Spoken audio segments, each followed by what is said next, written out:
halkani waa masaajidka Imaam Shaafici ee magaalada Johannesburg ee dalka Koonfur Afrika. Wuxuu ahaa masaajidka ugu jameecada badan wadamada la isku yiraahdo Southern Africa sida uu qoray mid kamid ah jaraa'idada ka soo baxa wadankan Koonfur Afrika 2017.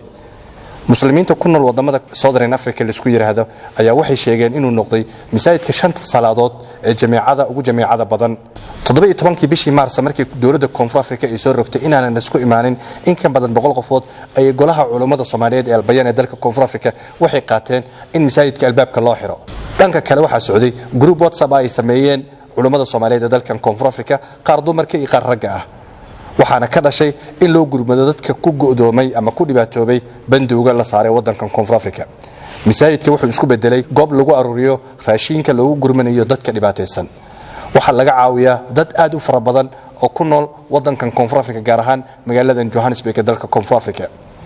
Sheikh Mahmoud Maxamed Adar waa gudoomiyaha golaha fulinta ee culimada Soomaaliyeed ee Albayaan. wuxuu sharaxayaa waxyaabaha uu qabsoomay go'aankii ay qaateen wixii ka dhashay. warbixintan gaarka ah waxaan ku eegaynaa masaajidka Imaam Shaafici ee golaha culimada Soomaaliyeed ee Albayaan guud ahaan waxyaabaha uu qabsoomay sanadkan 2020. waxaan ku sugannahay maanta masaajidkii al-Imaam Shaafici oo kamida masaajidda ugu waaweyn masaajidda jaaliyadda Soomaaliyeed ay leedahay wadankan South Africa. 17 March ayaa la xiray masaajidkan oo ugu dambeysay cibaado jamaaci ah oo lagu tukaday salaad. mar haddii masaajidkii cibaadadii laga joojiyay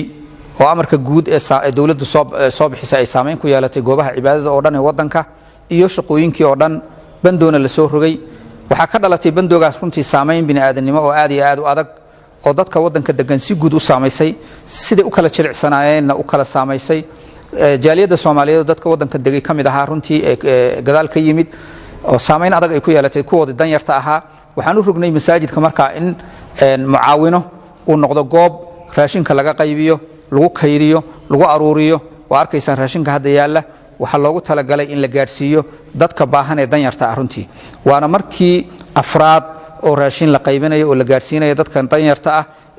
wixii gacantu gaari karto iyadoo xoog la saarayo jaaliyadda Soomaaliyeed. waxa barbar socday bisha Ramadaan markay bilaabatay mashruucii afurinta oo dadkii danyarta ahaayeen tabaalaysna loogu gargaarayo jaaliyadda Soomaaliyeed ganacsatada runtii bixisay dhaqaalaha raashinka intiisa badan lacag baa jirtay kaash oo ilaa 96,624 rand ah oo iyana la gaarsiiyay ilaa 111 qof la gaarsiiyay. lacagta waxa xoog la saarayay dadka dhalinyarada ah oo hoteelada iyo ku go'doomay oo makhaayadaha u soo baxaan aan jirin oo shaqooyinkii ka hakaday halka raashinka xoog la saarayay faamilada la saarayay. saadaradeed marka waxa kale oo jiray iyana caawimaad ama gacan lagu lahaa oo la gaarsiinayay walaalo furay afuri walaalka kushiin la yiraahdo oo dadkaas iyana lagu caawiyo 350 qoys bay habeenkii afur gaarsiinayeen ku filan runtii iyana raashin runtii dhaqaalahaas na soo galay baa laga caawiyay wax kamid ah laga caawiyay iyaguna abaabulkooday wadeen way shaqeynayeen waliba waa dhiiri gelinayna kushiinka in la saacido dadka dariska in la saacido qaraabanimo in la isku saacido saaxiibtinimo in la isku saacido. raashinka wadanka oo dhan mu'assasad Albayaan ay qaybisay taqriiban